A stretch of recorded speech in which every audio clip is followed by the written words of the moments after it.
back to another episode of BUFORD PUSSER, The Other Story. In this episode, we have our really special guest, Wayne Hendrix of Chattanooga, Tennessee. Wayne used to live in Selmer and was well acquainted with Judge Treece and his son Hoyt. As a matter of fact, Wayne was staying at the Treece residence the morning of August 12th, 1967, and accompanied the judge and his son Hoyt to the ambush scenes.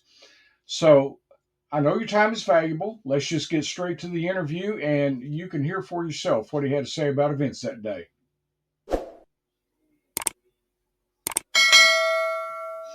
Be sure and hit that subscribe button to get notification of new videos. Okay, with me tonight is Wayne Hendrix, and Wayne was at Judge Treece's house the morning of the ambush. Wayne, can you tell us about that morning, about what occurred? Well, I've been staying over there at the judge's house, and I just come in from out of state. I was in the service, and I remember being awakened later in the morning by the doorbell and hearing the judge and his wife talking to somebody in the dining room or den area of the house, which was next to where we were at.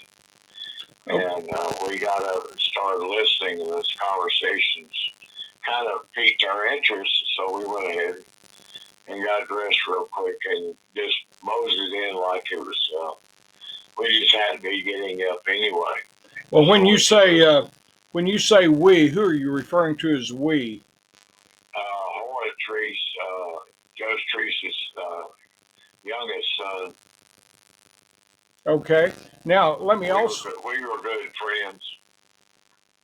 All right. Let me ask you this: when you walked into the room, do you recall what they were discussing?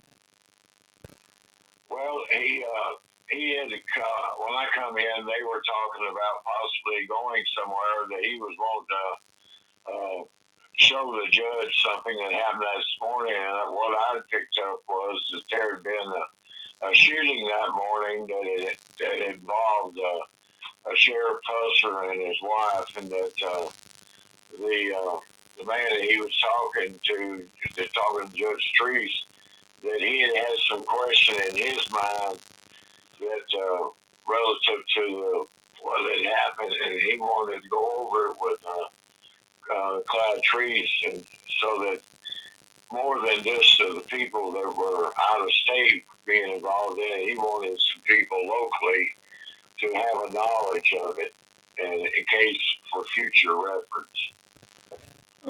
All right. When they had that discussion, I take it that you and Hoyt asked Judge Treece if you could tag along.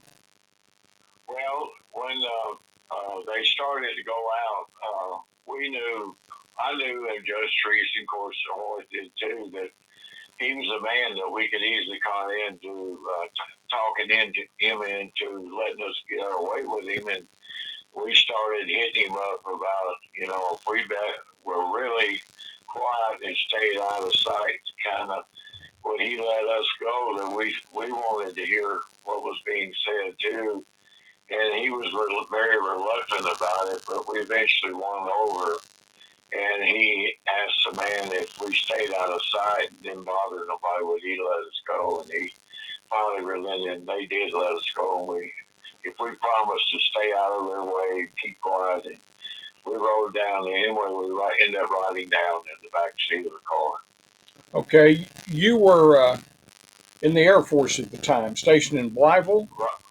Blytheville Air Force Base, which is about less than 2 hours, about a 2 hour less drive, cutting across at the ferry there out of Dyersburg. I could come down about 75 miles better if I come that way. It wasn't really that far. It was about 150 miles if I went down to Memphis and come across.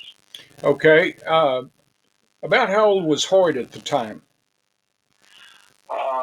He was probably junior year, I guess, of high school. Okay. Uh, my parents, my stepmother and dad lived uh, right at the highway, and like I say, me and Hoyt had run around together for several years, and I knew Daryl, his older brother.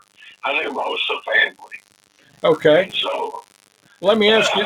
Let me ask you this: when you guys got down to the bridge, I take it is where you went. Is that correct? right. And what can you tell me what all you saw down there, or heard any discussion of? Well, we didn't stay with the man and Judge Treece.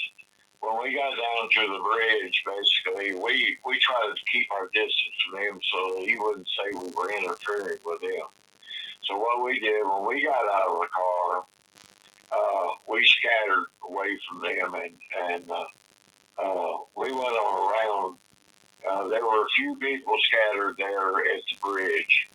We heard enough going down that we realized this was the initial ambush site, and so that this is where the first shots supposedly were fired. So we scattered out. We went one way, and they went another, and so we went on down and looked at the bridge. There was and noticed that there was a drop in the bridge from the regular surface of the road, which would cause somebody, if they were traveling down that way, they would slow down before they went on the bridge to keep from possibly damaging their car. So that was my first observation. I wouldn't want to just drive across the bridge without slowing down. And so I thought that would be a perfect place to have an ambush because you know the vehicle's going to slow down. And then we went on around then, and then I jumped off in the ditch where we seen, looking at both sides, we seen that the ambush would have been from the right side of the road just by what it looked like. And so we jumped off because people were standing in the ditch on that side to see what they were looking at. And what I observed, and Hoyt did too beside me, was it looked to me that there was a blind, dug line there, and that we noticed that somebody, we don't know who, if he'd been that way earlier or what, but somebody had stacked some, looked like some, like 5 or 6 rifle shells on top of this, dug line. And they were standing up, which didn't make a lot of sense. But anyway, we noticed about 6 shells. They looked like rifle shells, a small caliber rifle, I would say. Not being an expert of rifles or not, but the shell was wider at the bottom, and then as it got 2/3 up, it went in. Where like the top of the shell was smaller than the bottom. Yeah, they were necked. Right. Oh, And like I say, I can't tell you what caliber that was. I never picked up the shell. okay, But but they were standing up, butt down, which I thought, well, if you were going, why would you do that? If a shell flew out of a gun, it wouldn't be in that position. So I figured somebody had set them up. And it was probably people, just goofing around down in that ditch. So right, I didn't.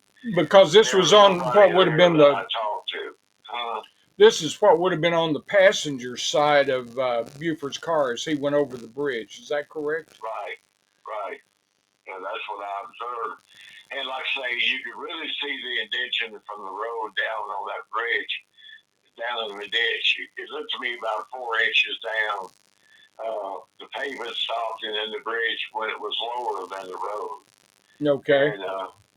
And then that was my basic observation of the site there. And then we got up and we went back towards the front of the car we had come in, and we kind of hung out there and kind of stayed out of the way of everybody. Okay, let me ask you this. With those shells being down in the ditch and on the passenger side of the car, of course, the TBI later discussed and decided that the all the entry holes were on the driver's side of the car. So those shell casings that you were seeing, do you believe they were not related to the shooting itself? Well, see, I didn't know that the shell entries were on the driver's side. Okay. I wasn't knowledgeable of that. I still wasn't knowledgeable of that. Did you see any kind of markers, evidence markers, or anything on the bridge at that time? Not that I can relate to. I don't remember that. Okay. Now, after you got to the car, did you happen to go down to the second ambush site that morning? Yes, after they got to the two men got through talking together, then they walked back to the car and got in after we'd already been in the car. So like I say, we tried to do what the judge told us to do, and that's to stay out of everybody's kind of way and not to interfere with what they were doing. So we got back in the car ahead of them, you know. And Okay. like I say, we knew they were going to go. They were going on to another place after we got back in the car. What did you And see when so, you got to the second ambush site? right, well, the second ambush site, I didn't estimate the distance, but as I've heard since, it's approximately. I remember it was down by the colored cemetery. You could see that it was obvious, and then just ahead of us there was a road coming in to the left. I don't know the name of the road. You still don't. Yeah, that would We be stayed on the same road that we were on, where the bridge was, but we went approximately 2 miles down. And on the right hand side was the cemetery, and we just approached the cemetery when we stopped. And it was from that side. Now you could see that there had been scattered glass in the road that was still there, and it looked like there were still some shells in the road. We did not count them, and we did not see how many was out there, but there were still some in the road. And when they got out first, and we stayed behind them. And they stayed in the road a good while talking to each other. And he was pointing at the man that drove the car was pointing at several different things out in the road. And we stayed by the front of the car for a good bit till he quit pointing. And then he walked over to the shoulder of the road and he was pointing down in the ditch. And we walked to the right from the car, and we looked down from a distance in the ditch, and you could see there's looked like hair and a mat and with blood and everything still in the ditch. There wasn't a large amount, but it looked like part of almost like a wig in the ditch. And we didn't go up to it. We stayed at the distance, but we could tell it looked like almost like the top of a doll, head in the ditch, and that's all I can say from it. We didn't go up and try and stand over it or nothing because, like I say, our orders was stay out, stay away from there, not to interfere with what they were doing. right. Was there any discussion on the way back to Judge Treece's house that you recall? Well, again, they were going into more little detail between themselves. I think the judge was more inquisitive about it, and I think he was trying to, other than the comments were made, was that the comment was that Buford had been indicated that he had never got out of the car, and that they were in the process of transporting him to Memphis, and that he was wounded in the face, and that it was not any terminal wounds or nothing, and that he was. They thought there was no question he was going to be. He was going to survive and everything. That he was not severely wounded, and that they would be able to get testimony from him. Once he was taken care of, they would either be able to go down there and talk to him, or either when he was released, they'd be able to get the full story from him All right. about it. They didn't know at that time what the real story, I don't think, was. Right. If that makes any sense. Like I say, we would hit and miss on some of the stuff.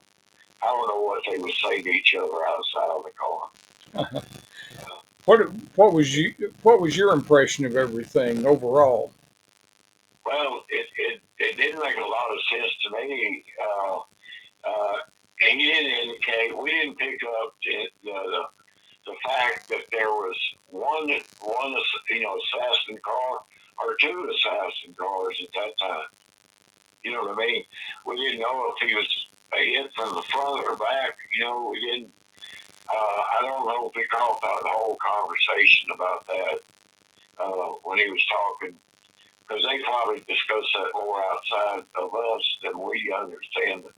Other than the fact he was ambushed at one side and then he was ambushed again at the other side. Okay. I don't honestly know, based on my recollection, if we ever picked up on the fact if there was one car or two cars. Okay. How many people were there approximately at the second ambush site when you were there? There wasn't hardly anybody. There was more people at the first site than there was the second site. Okay.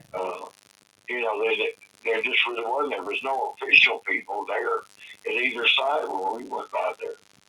No police officers, constables? I didn't see anybody at all other than just run-of-the-mill people.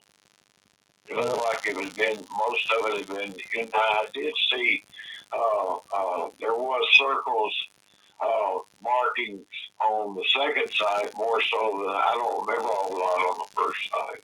Okay. Again, we didn't spend a lot of time outside of the car on the first side, other than jumping in the ditch and seeing the shells there and everything. We got back in the car fairly quick. We didn't see a whole lot there ourselves. At that first site, how deep would you say that ditch was then? Probably a little above my knee, about my knee or a little above. Okay, it's changed a lot since then. You're talking about 50-some years ago. Yeah. Yeah. And I'm 77 years old now. Well, I'm catching up with you. Yeah. I mean, it's a lot of ignorance, but like I say, it does still stay in my mind. Don't get me wrong. I've never been to anything like that before. But it stays with me all my life. I appreciate you telling us the stories. That's been pretty good. Appreciate what you're doing. I admire what you're doing. Well, thank you. And there you have it. Wayne Hendrix of Chattanooga, Tennessee, and his recollections of the morning of August 12th, 1967. Folks, I'm still looking for documents, photographs, anything related to BUFORD PUSSER, especially if it surrounds the time of the ambush. So if you happen to have anything, I would sure like to know about it. My phone number, my email address are both on my Facebook page, BUFORD PUSSER, The Other Story. And please notify me. At any rate, until we meet again, just remember, the truth has no agenda.